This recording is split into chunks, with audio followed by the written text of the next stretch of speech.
Hello दोस्तों, स्वागत है आप लोगों का हमारा यूट्यूब चैनल इलेक्ट्रिकल वेब में। तो दोस्तों, आप लोगों ने इन्वर्टर और बैटरी बैंक यहाँ पे भारत में इलेक्ट्रिसिटी की वजह से कहीं ना कहीं जरूरी लगाए होंगे, तो अपने घर में लगाए होंगे या अपने ऑफिस में लगाए होंगे।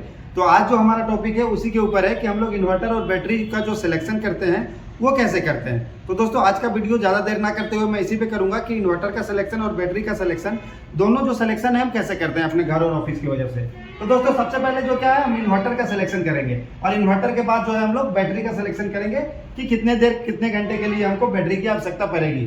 तो दोस्तों, इन्वर्टर और बैटरी बैंक सिलेक्शन करने से पहले सबसे पहले अपने दिमाग में आप ये बैठा लीजिए कि आपको उपकरण सेलेक्ट कर लेना होगा कि कौन कौन सा इक्विपमेंट आपको जो है घर का वो इन्वर्टर से चलाना है। उसके हिसाब से ही आप इन्वर्टर का सिलेक्शन कर पाएंगे और आगे फिर बैटरी का सिलेक्शन कर पाएंगे। तो दोस्तों, फॉर एग्जांपल के लिए मैं एक सिलेक्शन कर दे रहा हूं कि पहले हम लोगों ने ले लिया कि फैन चलाना है हमको 4 पीस फैन चलाना है दोस्तों। ट्यूबलाइट हमको 2 जलाना है। एलईडी लाइट हमको 5 जलाने हैं और चौथा मोबाइल चार्जिंग पॉइंट एक चाहिए। तो चार्जिंग पॉइंट हमको एक यूज करना है। ठीक है दोस्तों, तो ये हमारा इक्विपमेंट साइज हो गया जो आप देख सकते हैं। 4 फैन मुझे चलाना है, 2 ट्यूबलाइट जलाना है, 5 हमारे एलईडी लाइट जलेंगे और एक चार्जिंग पॉइंट रहेंगे। तो दोस्तों, आपको पता ही होगा कि फैन जो है अभी 75 वाट के साइज में आता है, तो फैन हमारे 75 वाट के चलते हैं। ट्यूबलाइट हमारे 20 वाट के आते हैं।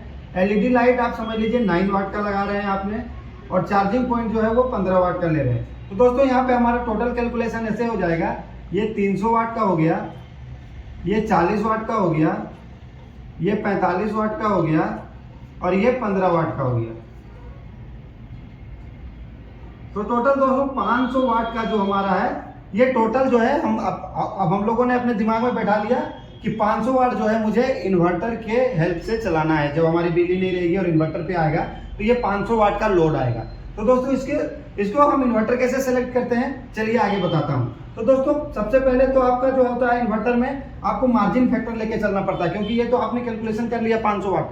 अब केबल वगैरह का लॉसेस होते हैं, और भी अगर आपके घर में पुराने कुछ लगाए इक्विपमेंट है तो उनके लॉसेस हैं, मेनली स्विच वगैरह का लॉसेस है, केबल का लॉसेस है। तो इन सब लॉसों को करते हुए हम लोगों ने क्या करते हैं, 25% जो है सेफ्टी मार्जिन लेके चलते हैं। कितना दोस्तों, 25% सेफ्टी मार्जिन लेके चलते हैं। तो अब हमारा कितना आ गया, हो गया 500 का 25% जब हम करने जाएंगे तो 5 इंटू 1.25 इजकल टू 625। तो दोस्तों, 625 वाट हमारा क्या आ गया, लोड ऑन इन्वर्टर।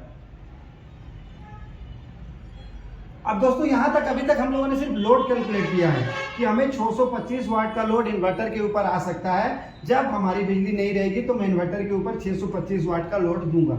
अब दोस्तों, अब जब हम इन्वर्टर का सिलेक्शन करने जाएंगे तो इन्वर्टर का रेटिंग VA में आता है, VA में आता है। आपको फार्मूला पता है, VA इक्वल टू क्या हो जाएगा, वाट डिवाइडेड बाय पावर फैक्टर। ये हमारा VA का फार्मूला होता है, वाट डिवाइडेड बाय पावर फैक्टर। अब हमारा वाट कितना आ रहा है दोस्तों, तो 625 वाट यहाँ पे लिख देंगे, डिवाइडेड बाय पावर फैक्टर जो हमारे घर में हमेशा घर के उपकरण को लगे रहते हैं वो 0.8 रहता है। तो ये जब हम कैलकुलेट करेंगे तो आ जाएगा 781.25 वाट, 25 VA। ये जब कैलकुलेट करेंगे तो 781.25 VA आएगा दोस्तों, जो हो गया हमारा इन्वर्टर का साइज। इन्वर्टर का साइज आ गया इतना VA, यानी आप 781 से नीचे का नहीं ले सकते हैं। आप 800 850 VA जो भी लेना है ले लीजिए, लेकिन 781 VA से प्लस आपको लेना है वो इन्वर्टर का रेटिंग। तो इन्वर्टर का रेटिंग आप जो लेंगे वो 781.25 VA से ज़्यादा, उससे या उससे ज़्यादा लेंगे, इतना लेंगे या इससे ज़्यादा लेंगे। तो आ गया दोस्तों इन्वर्टर का साइज, तो हमको पता चल गया। अब बैटरी का साइज कैसे कैलकुलेट करेंगे, अभी चलिए मैं आपको बताता हूँ। चलिए दोस्तों, हम बैटरी के बारे में आपको बता देते हैं। तो बैटरी का पुराना हिसाब से मेरा कैलकुलेशन कितना हो रहा था, सेफ्टी मार्जिन पकड़ने के बाद आपका आ रहा था 625 वाट। 625 वाट आपका टोटल लोड पड़ रहा था, जो इन्वर्टर पे भी पड़ेगा, सेम बैटरी पे भी पड़ेगा।